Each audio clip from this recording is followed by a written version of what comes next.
తమ నియోజకవర్గాల్లో అభివృద్ధి పనులకు అనుమతులు, నిధులు ఇవ్వాలని 9 మంది ఎమ్మెల్యేలు సీఎం రేవంత్ రెడ్డిని కోరినట్లు తెలుస్తుంది. 10 మంది ఎమ్మెల్యేలకు శాసనసభ స్పీకర్ ఇటీవలే నోటీసులు జారీ చేసిన నేపథ్యంలో వారిలో 9 మంది నిన్న సాయంత్రం సీఎం నివాసానికి వెళ్లి రేవంత్ రెడ్డితో భేటీ అయ్యారు. స్టేషన్ గణాపూర్ ఎమ్మెల్యే కడియం శ్రీహరి జ్వరం కారణంగా హాజరు కాలేదు. ఉప ముఖ్యమంత్రి మంత్రులు శ్రీధర్బాబు, పొంగులేటి శ్రీనివాసరెడ్డి కూడా ఈ సమావేశంలో పాల్గొన్నారు. ఎమ్మెల్యేలు దానం నాగేందర్, పోచారం శ్రీనివాసరెడ్డి, బండ్ల కృష్ణమోహన్ రెడ్డి, ప్రకాష్ గౌడ్, తెల్లం వెంకట్రావు, గాంధీ, కాలే ఏదయ్య, సంజయ్, మహిపాల్ రెడ్డి ఈ సమావేశానికి హాజరైనట్లు తెలుస్తుంది.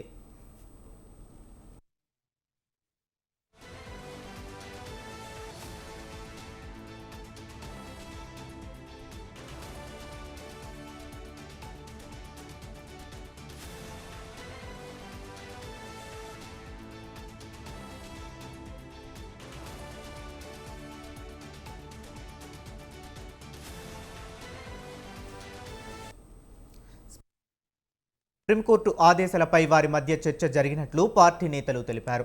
తాము బీఆర్ఎస్ నుంచి ఎన్నికల్లో గెలిచామని, ఇప్పటికీ అదే పార్టీలో ఉన్నామని వారిలో కొందరు సమావేశం అనంతరం మీడియాకు తెలిపారు. నియోజకవర్గాల్లో ప్రజలు ఎదుర్కొంటున్న సమస్యలు, చేపట్టాల్సిన అభివృద్ధి పనులు, నిధుల మంజూరుకు సీఎంకు, మంత్రులకు ఎమ్మెల్యేలు కలవటం ఆనవాయితీ అని, అందుకే కలిశామని వారు వివరించారు. తనకు స్పీకర్ నోటీసు ఇచ్చారని, సమాధానం ఇవ్వటానికి మరో వారం రోజుల గడువు కోరుతూ ఆయనకు లేఖ రాసినట్లు ఎమ్మెల్యే ప్రకాష్ గౌడ్ చెప్పారు. గండిపేటలో సీఎం కార్యక్రమం ఉన్నందున దాని ఏర్పాట్లపై చర్చించేందుకు మాత్రమే రేవంత్ రెడ్డిని కలిసినట్లు ఆయన తెలిపారు.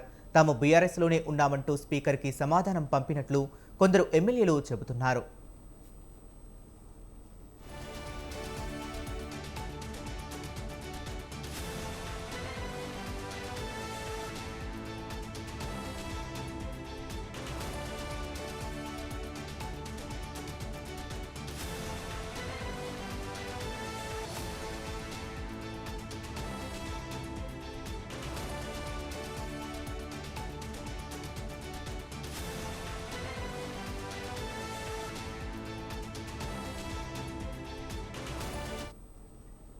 సీఎం మంత్రులతో జరిగిన సమావేశంలో అభివృద్ధి పనులకు సంబంధించి పెండింగ్లో ఉన్న బిల్లులు, స్థానిక కాంగ్రెస్ నేతలతో ఉన్న విభేదాలపై ఎమ్మెల్యేలు ప్రధానంగా చర్చించినట్లు తెలుస్తుంది.